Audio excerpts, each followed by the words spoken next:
district, you know the Pope listens. Dynasty, our religion, for the blokes missing. On all of these trades, on all of these plays, on all of these grades. By the end of the day, y'all getting played. So, what you gonna do next? Try to fill up that flex? Send the homie a text? That trash offer's the best? You try to make it complex, then they text you back. Now all of a sudden they don't make any sense.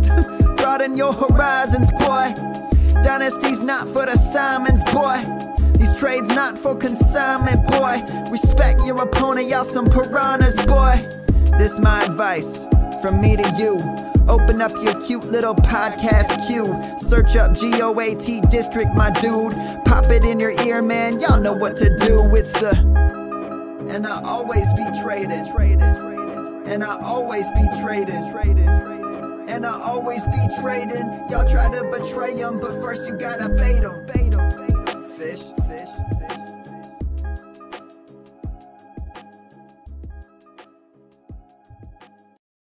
It is Tuesday, May 18th, 2021. We are here on the Half Milli Billies on the GOAT District Podcast Network.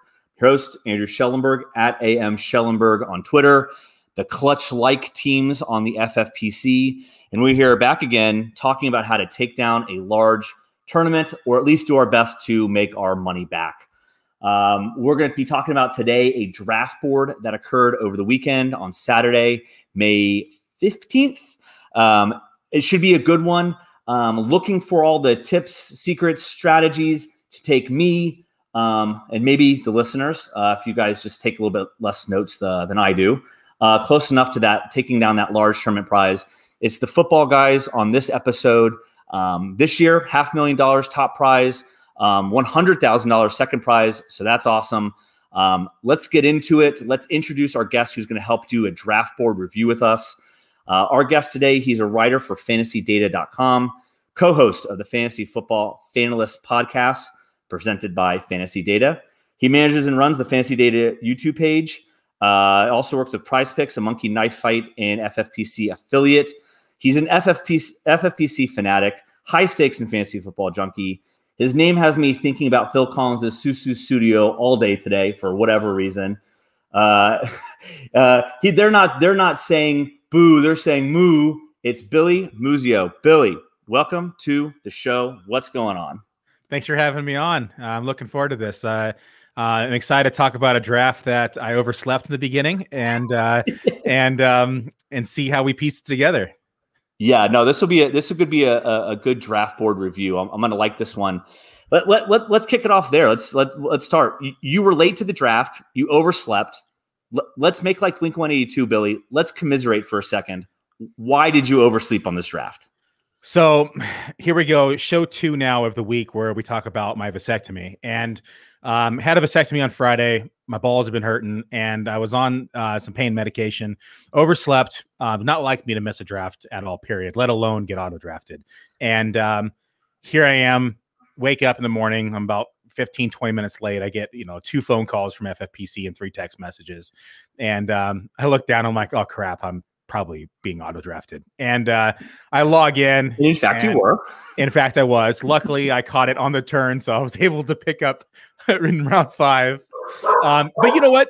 It wasn't that bad of a beginning. I mean, I personally wouldn't have selected Josh Allen in round 3, but there could be worse options. I've seen auto drafts with like Kenyon Drake in round 3, and I've seen some people get last year's ADP just gets up on you. So everything said and done, being auto drafted, shame on me. But nonetheless, it gave me Akers, Chubb, Josh Allen, and David Montgomery, so I can work with that. No, absolutely, and I say commiserate, Billy, because a couple weeks ago, I guess months ago now, I broke my thumb playing soccer, and I get it. You shouldn't use your hands in soccer. But in fairness, I was playing goalie, and I saved the shot, but did break my thumb, did tear a ligament, and did have to have surgery. So wasn't ball surgery, but thumb was pretty bad too. Question for you, because I know that I look, joking about addictions. The only addiction that I got while I had my surgery was a T. Higgins addiction. I'm springing this question on you. Did you have any weird dynasty trades while you were out with the vasectomy? Did you get addicted to any certain players out? I think in the week that I was after my surgery, I think I made 4 dynasty T. Higgins trades. So that was my one vice while I was out. No, nothing since Friday. I'm addicted to every player because I'm addicted to fantasy football. But I didn't go out and just acquire a bunch of people. I mean, last year I had a TJ Hawkinson addiction and went out and acquired him in like 20 dynasty leagues in one night. I literally just said, I'm getting this done, and I'm attacking him everywhere. And I start getting text messages from fans and analysts like, "What are you doing? Like, why are you getting TJ Hawkinson in every single league?" And I said, what do you know that we don't? Yeah. And I was like, look at next year. I mean, I don't think anyone's coming back, and I think that he's going to have monster target share, similar to like a Kelsey / Waller type of share, like 27%. And here we are now, 2021, and it's looking like it's a possibility. All your dreams are coming true. A year later, maybe, but here they come. Yeah. All right. So let's transition to the draft. Question for you: was this your first Football Guys? Probably your first one that you overslept, but not first Football Guys of the year for you, 2021.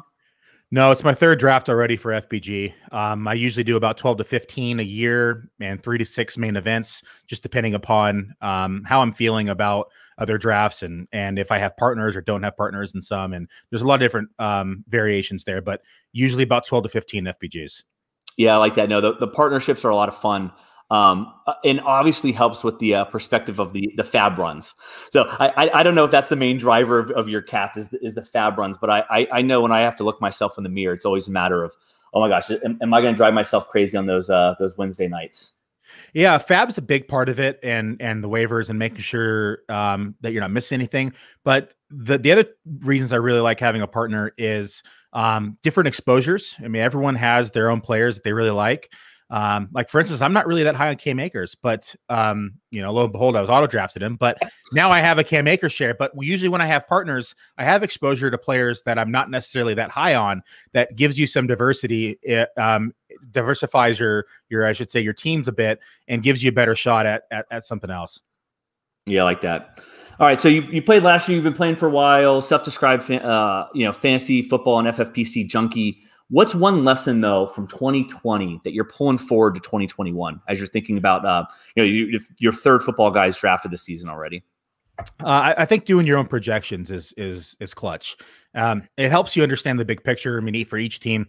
I mean, I just finished, going back through and doing touch-ups after the rookie draft and looked at Arizona the other day and said, okay, how many targets is DeAndre Hopkins going to have? How many is AJ Green going to have? How many are Christian Kirk going to have? Because all of it was affected when Moore was drafted. Yep. And going back through and being able to see kind of that big picture, and whether you're 100% accurate or not, at least you're in a ballpark and you have a understanding of what those splits are going to look like between the wide receivers. What's the carry differential is going to look like between Chase and Connor, and a lot of drafters just follow or regurgitate what they read or hear, and they work off somebody else's ADP or consensus ADP. And I just say, do your own work, create your own stance. It helps with drafting, and don't be afraid to reach for somebody if you haven't projected high. Yeah. GYFG, get your fucking guys, right? Exactly. And I guess like the question for you, right? Because like these things are always going to pop up, right? Last year we dealt with COVID when dealing with projections, right? People opted out. Who could have seen that when we were doing the projections in May of 2020? This year, and again, not to get into schedule talk, right? But this year we've just got a 17-game season. So how are we projecting those teams to, use the backfields maybe differently? Do they rest guys in certain times? Do they let injuries not linger, but sit them on the bench longer? I think your point is, and don't let me put words in your mouth, right? Is, hey, go and do them. See where things are shaking out, or have a point of view on the season going in. And then that way you can see how you're lining up. And hey, if what you're thinking your point of view is higher on a rank or higher than the default ADP in the draft applet, like, hey, go and get those guys because you're making those decisions and maybe you feel a little bit more in control. Yeah, I don't even think it's necessarily a control factor. I think it's just a better understanding of football, right? And it's looking at it in a big picture format and saying, hey, because you can be high on someone just because you're high on somebody, but to actually back it up with statistical data and say, you know what, I'm high on TJ Hawkinson because I think TJ Hawkinson is going to have 26% target share. That's very different than just saying, hey, I like TJ Hawkinson and he's going to do good, right? I think to be able to break down the numbers, the statistics, and have some sort of data packed analysis that's really going to kind of set you apart from just the average drafter. So when I'm just projecting T Higgins for 100% market share, you're saying that's probably slightly too high, and then I just like him a little bit too much. Right? That number needs to come down slightly, right? I mean, I love TJ. I mean, I love T Higgins too, but I would say that's a little high. yeah. No, I like your TJ Hawkinson example. No, so let's do this. We're going to try to hit one a show. The big idea. We did have Todd Burrows on last week to talk about what happens during positional runs. Tonight's big idea, and Billy, it was great. I think that you've already been hitting on it, is this concept of access, right? I think that you brought it up in the context of access based on, having a partnership. Maybe it's access based on auto drafting. Maybe access based on kind of like what people have done ahead of you. You and I were on opposite ends of the draft. Let me go ahead and start to pull up our specific draft board as we talk about tonight's big idea. And if you're watching on YouTube, we have it up there now. You were team 10 here. I was team 3. Let's talk about access. Let's start with your draft. You auto drafted the first 4 picks. You already mentioned it, Billy. Cam Akers, maybe you're not on him. Josh Allen, maybe you wouldn't have taken him in the 3rd round. Let's talk a little bit about what once you woke up, FFPC, great plug. They're willing to call you. You saw the draft board. What changed based on the access opportunities that were now open to you? Yeah, it's a great question.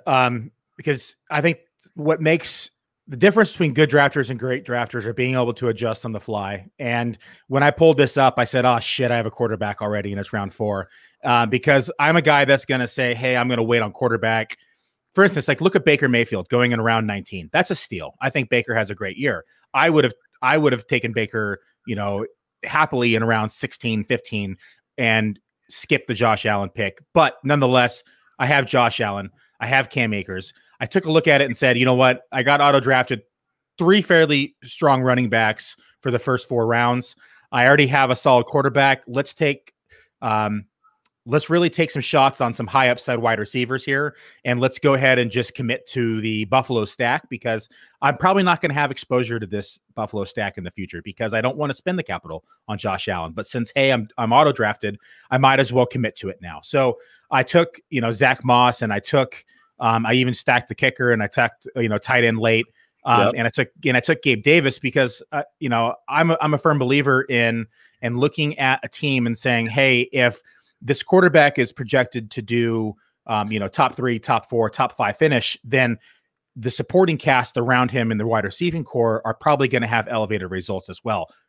Case in point, last year, look at, Stephon Diggs, look at, Devontae Adams, and the type of years that their quarterbacks had, the type of years that they had.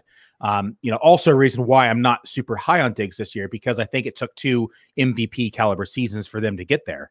I don't think they repeat that type of caliber, but nonetheless, somebody like Gabe Davis, I think, could break out a little bit more in his next year. And, especially with, John Brown gone, and I know they brought in Emmanuel Sanders, but nonetheless, I think that aiming for those high upside picks in the stacks for cheaper versions of stacks pays off dividends in tournament play. Yeah. And I think that's a great way to bring it back to the taking down the tournament, right? You had Josh Allen, in the fold. You probably wouldn't have access to him. And at the point that you already had that access, and again, we're going to call it ADP here, but I think that there's a point to be made. I think that you grab Gabe Davis 3 rounds ahead of average draft position. And this isn't a shot at where you grabbed him and why you did. It's just, I'm going to ask the question, did you grab him that early? Because it's hey, I already have Josh Allen in the hold. I probably won't do this again. Obviously not intentional. I'm going to go ahead and grab him because I want to make sure that I have access to this stack that I probably won't in my next, 12 or 15 drafts. Exactly. I mean, I'm not comfortable taking him there in a normal team if I'm not stacking that offense. I looked at it and said, hey, he may go next round. Probably not, but just in case, I'm going to be pretty upset if I have Josh Allen around 3 right now and I don't get to complete the stack. So I reached for it. I know it was a reach. I'm okay with it because I like his upside and I do like this offense. And I looked at it also and said, you know what? The rest of my wide receivers have high upside, but I mean, let's face it. Debo had some injury concerns. Deontay Johnson had some drop concerns. Cortland Sutton's coming off an injury. So I really had to go with some high upside wide receiver picks to kind of back up the other wide receivers as well. Yeah, no, and of course it's not a reach if it's part of your strategy, which is what we're talking about, right? The big idea. So I would never call this a reach. Just trying to point out kind of the links that you go to do this stacking in large tournament plays. Like, hey, I already have this access. Would never have it. I'm going to make it worth my while. I'm going to get it. We're looking at your draft. I did it, and I think it's a reach, but hey, it's necessary. I love it. Yes, absolutely necessary. Yeah, and I like it, right? You mentioned it's like, hey, like I'm going to go all in. You said you got Tyler Bass, we got Dawson Knox. Like you've got a Buffalo team, and if Diggs goes down, large tournament play, your team's going to be looking pretty interesting with what you had access to.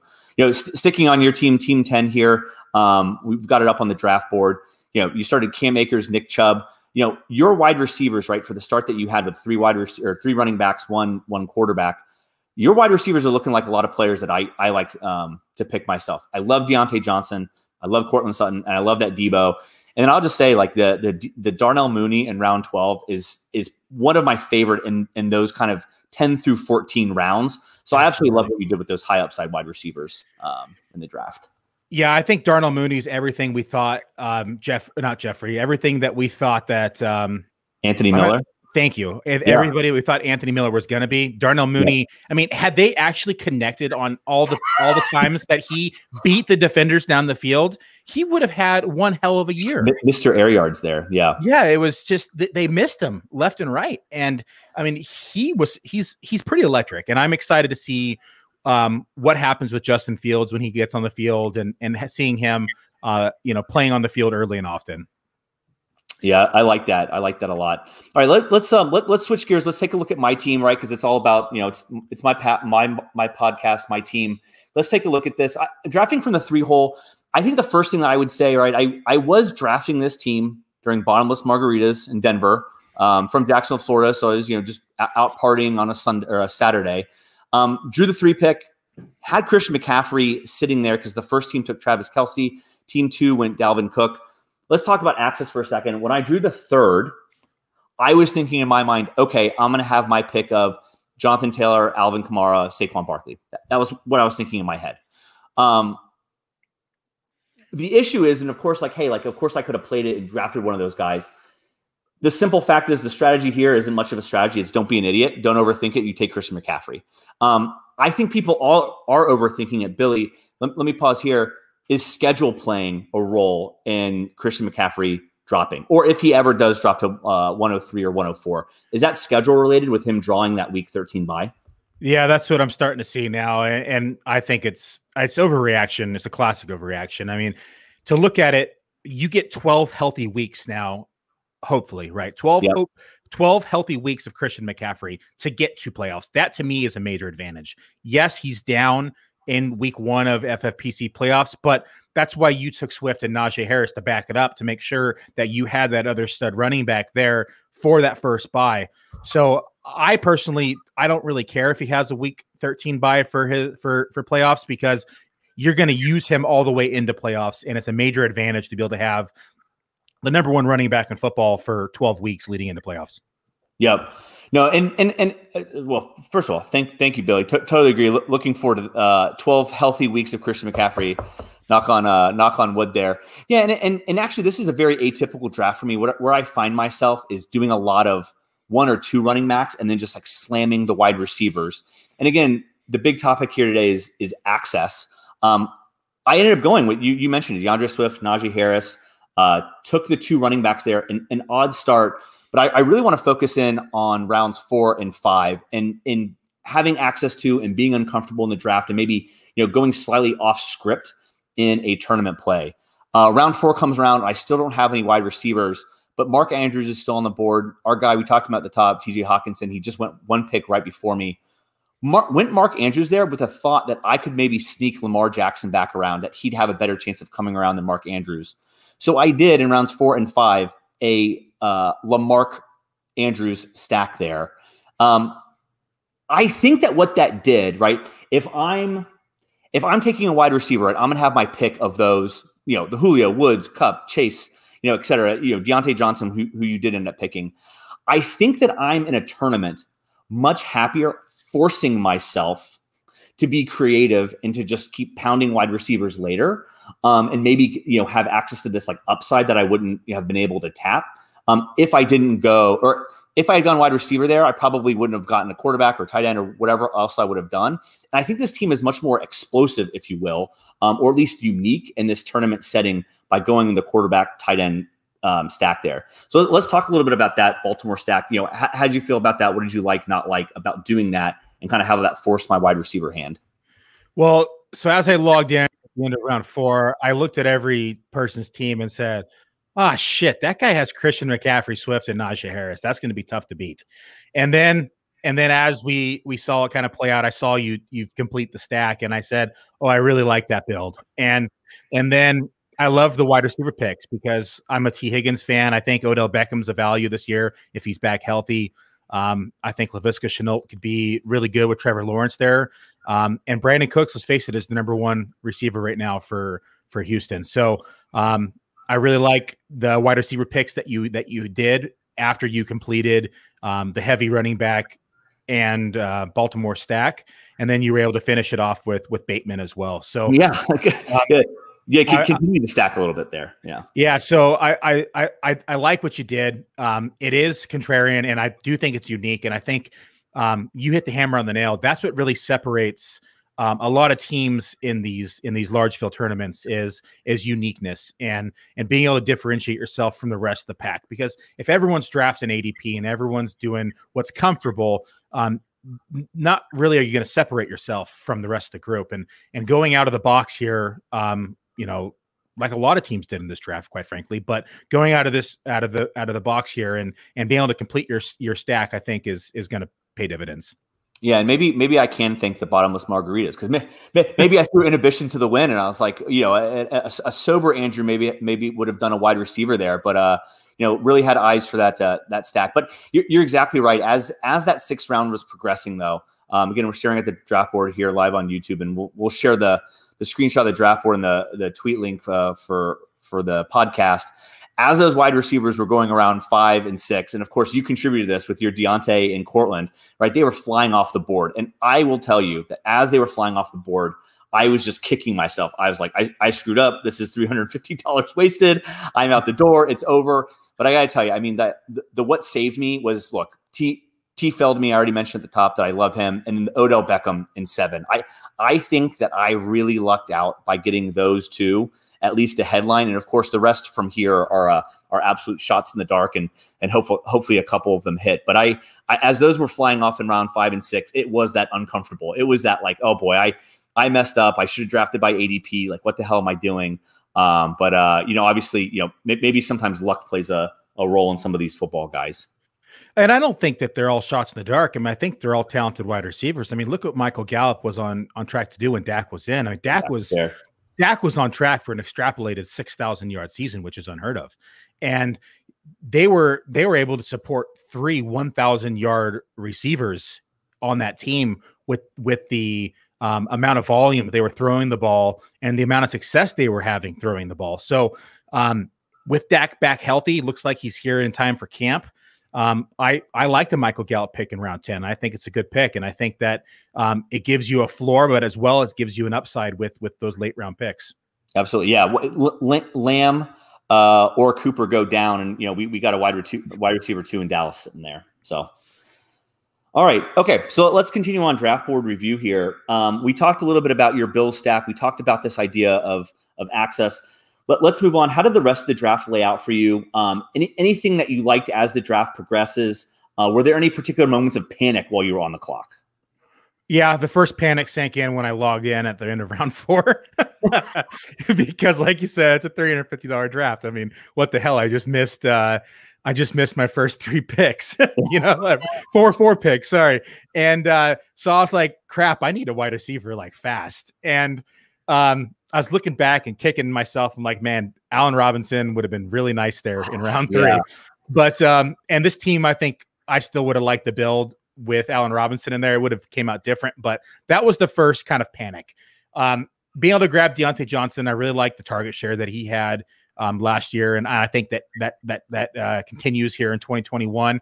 And then being able to grab Cortland Sutton there again, that was where I started kind of feeling a little bit kind of rest assured. Okay, I'm going to be okay at wide receiver now, because like I said, I've done several drafts. I've done already. It's the third FBG. I'm already done 20 best balls on the year on FFPC. I knew I can get Debo late, and I love Debo Samuel. Yeah. I like Debo more than Ayuk, and people probably saw at the beginning of the show all the Niner gear in the back behind me. I love Ayuk. I think he was a great rookie, but I think that had Debo been healthy, had Kittle been healthy, we don't see the year that we saw out of Ayuk last year. And I think he's being overdrafted. I will gladly take the latter ADP with Debo and have the same amount of upside on a wide receiver. And quite frankly, I think he's better with after the catch skills anyways. So to be able to grab him in round 8, I was excited about. It's not as late as he used to go. He used to go like round 9 or 10 back in March. But hey, I'll still take him in round 8 all day. So after grabbing him and grabbing a tight end in between, I started feeling better about my team. I had 3 wide receivers. I had a quarterback already. I had a tight end already. And I knew that I was going to be able to fill out the rest of the roster just fine.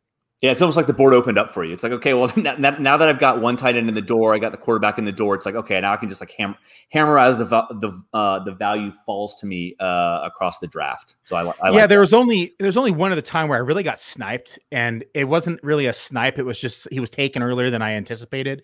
I was actually going to grab Freiermuth there to stack with Ebron and complete the Deontay Johnson, Eric Ebron / tight end Freiermuth stack there, and he went. I forgot where he went. So I'm trying to find. He went middle of round 17. I think he went 1706. Yeah, so right before the Tyler Bass pick.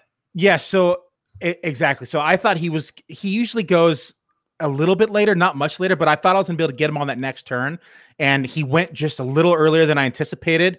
Like I was gonna grab him right there where I took Bass, and I was just like, oh, son of a bitch, he took him, and so at that point I was like, okay, well. I'm gonna grab the Bass, and I'll grab Knox and complete that, and then I'll throw in my Granson at the end for my dark horse. Nice. No, so here's what the people need: is they need 17th and 18th round tight end content. Here's a question for you: if you had gotten Freiermuth, does that mean you don't complete the full Bills tight end stack there? Does that mean you go you kick Dawson Knox off your board then? Yeah, I would kick Dawson Knox off and just stick with. Just the running back and wide receiver and Josh Allen. I like it. No, I think that you mentioned I actually like the Ebron in the 13th there. I think that's some great value after all of like the usual hype suspects go, and that round like 10 through 12, maybe 13 range, like the Gerald Everett, Adam Troutmans, maybe the Cole Kmets. Like I love letting those fall, and then you're just sitting there picking up Eric Ebron, who you at least know gives you maybe like a safe floor if you need him to begin the season. And of course, you already have Mike Gesicki sitting there too. So it's not like you're absolutely counting on Eric Ebron to bring you home half $500,000 there. Yeah, I'm not crazy about my tight ends in this league. I usually like to grab somebody like a TJ Hawkinson or a Noah Fant. Those have been my like top 2 tight end targets this year. But I think that he's fine there. And with having Deontay Johnson, I'm even more okay with taking him. Yeah, I was actually with my buddy in Denver, but I call him my tight end guru. And unfortunately, my tight end guru has dubbed Mike Gesicki Mike Gesicki. And so whenever I have to consult my tight end guru on Mike Gesicki, who I like, the only response that we get back is Gesicki. So no other words, just like, hey, the tight end guru has spoken. That's it. But no, I like Gesicki. I mean, it's when you're in those rounds, after the big 4 now 5. Well, I guess Kelsey, Kittle, Waller, Pitts. You feel great about those. Maybe Andrews and Hawkinson. But then after that, it's that's where that group where Gesicki sits, and you kind of pick and choose and hope one of them pops. I will not have a single share of Pitts this year. Not one. Yeah. No, I just can't do it. It's like round 3, like you're drafting him ahead of TJ Hawkinson and ahead of Mark Andrews. And I mean, when was the last time a rookie tight end actually produced? I think it's insane. So let's talk about it. We can spend a couple minutes on this. I am going to feel like an idiot if during one of my football guys and one of my main events that I don't have like a Kyle Pitts. But you say no matter what. No matter what. I probably what. I won't take him until round 5, and he'll never fall that far. He'll never get there. No, absolutely not. I mean, the thing is like maybe the steam goes even crazier where he starts to get into round 2 there. So we'll see. I just can't be caught. I'll just feel left out if he's really hitting those championship rounds. And maybe that's just the way to play, is like totally contrarian. But I at least want to have one Kyle Pitts team so I can feel like I joined in on the fun and I got to play with all the cool kids on the playground. I'll have a party outside with the bonfire while everybody's inside. Gonna wave to us. There's me trying to climb the fence. All the cool kids are already in, and you're just sitting on the side.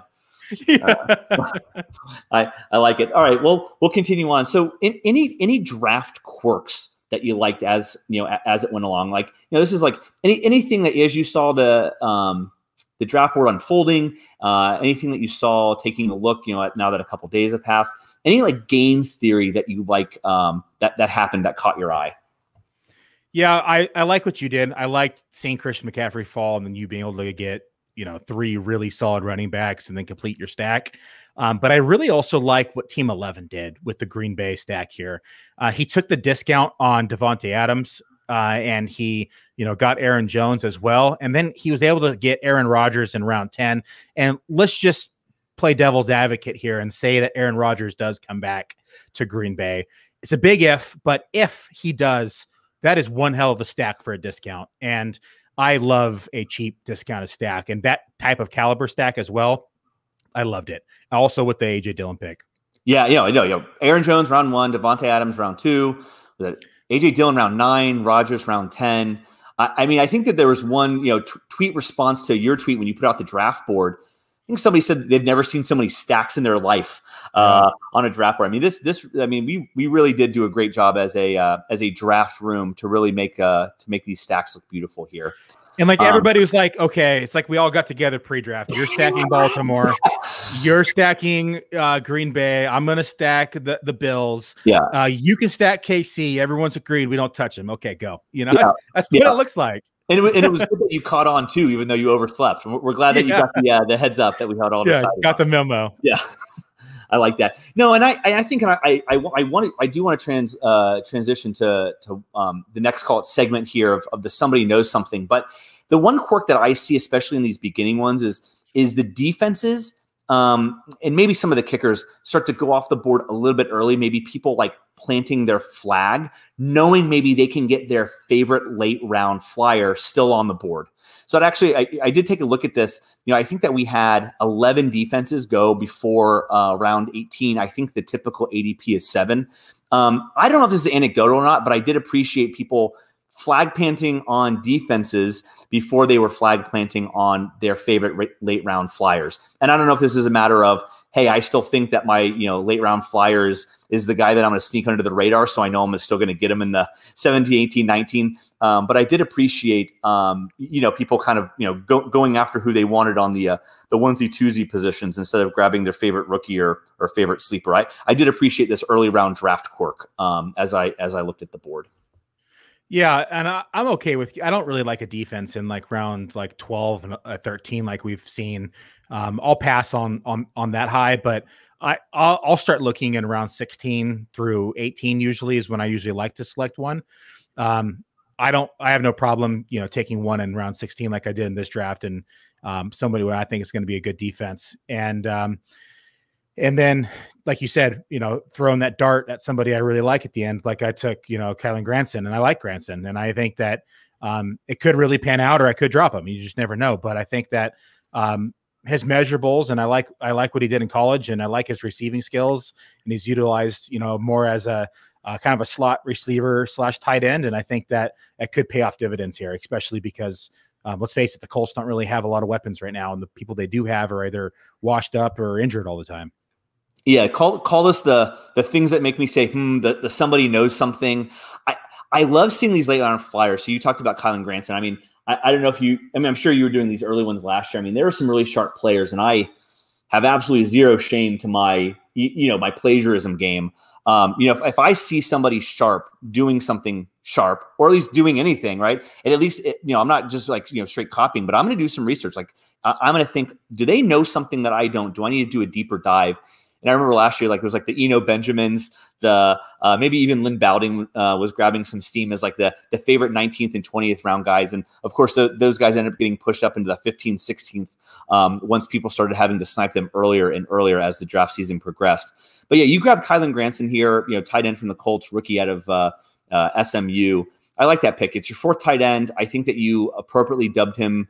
Well, here's words in your mouth again. It may be your first drop if he doesn't make the team, or if he's benched or whatever, or if he's hurt. These 20th round picks, like they're your first drops. I just love taking these dart throws on people who could be interesting or gain that value as the draft season increases. So I really appreciated your Kylan Granson pick here. And like no one's talking about him. I mean, his measurables, he's 86th percentile in college yards per reception, 97th percentile in breakout age. He broke out at 18.4 years old. And I mean, I know he's not very tall. He's like 6'1", 6'2", because no one knows how tall anyone is in this draft class. It seems to be because they all have different measurements. But he really is a yard after the catch monster. And he, like I said earlier, he took 50% of his tight end snaps in the slot. So I really like it. The Colts are talking him up. They're really talking about his diverse route tree and how well he was coached in college. And I mean, he has legitimate downfield routes in his tree. And like I said, the Colts are lacking weapons, so it's worth the dart throw for me. Yeah, I like it. And, we're all goats here. I'm going to talk about Theo Greminger, who's part of the Goat District podcast network as well. And, he pulled a mic drop on JD and I, Billy. We're doing a rookie draft together, and he's like, who my favorite late round flyer is in all rookie drafts? Kylan Granson. And he literally must have said that to us. We had just gotten off the air. He literally said that to us while we were like, in the studio. And then he must have hit draft on like two or three drafts that we were all in together, just like snipe, Kylan Granson. He's the guy. So I think that, you grabbing him here as part of the somebody knows something, I think the more he gets talked up over the offseason, I think the more you're going to find, some equity in this draft position here in the 20th round. That'd be pretty interesting. Okay. Billy, last game of the night. I always let the guests have an out here if they need it, but we're going to play a game of Who is the Rake?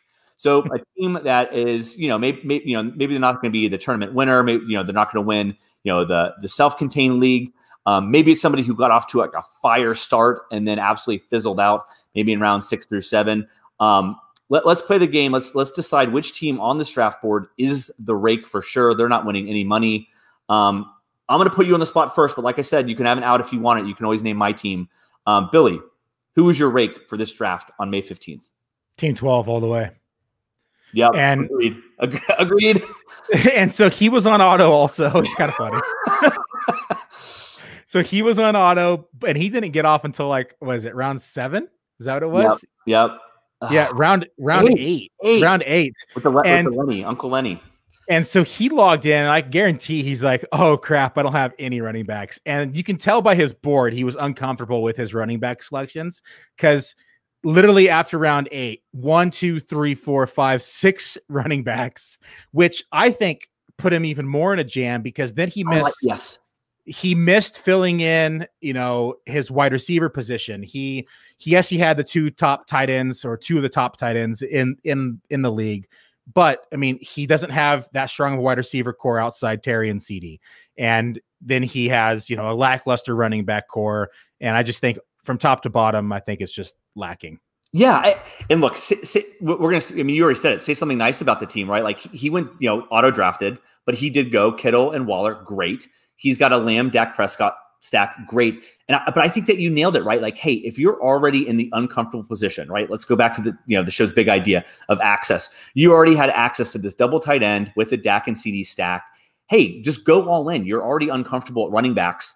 Keep hammering the wide receivers. Like, make sure that you keep a strength to strength instead of try to fill in with all of these, handcuff, secondary running backs. Because I just don't think that that running back core of the McKissick, Henderson, Mack, Williams, Booker is going to win you the $500,000. If you're already in this fragile, state, you've already had access to a pretty unique team.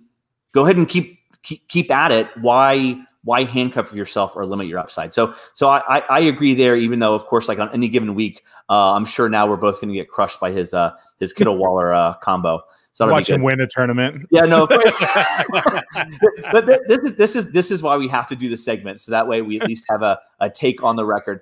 The only other thing that I'd mention, right, because I totally agree with your team 12. The one that I want to talk about is team 1, only slightly here. He did go Kelsey, Metcalf, Allen, Gaskin, Davis, Russell Wilson for his start. I don't hate the team. It's a great team. And this is a situation, we said it in the middle, GYFG, get your fucking guys.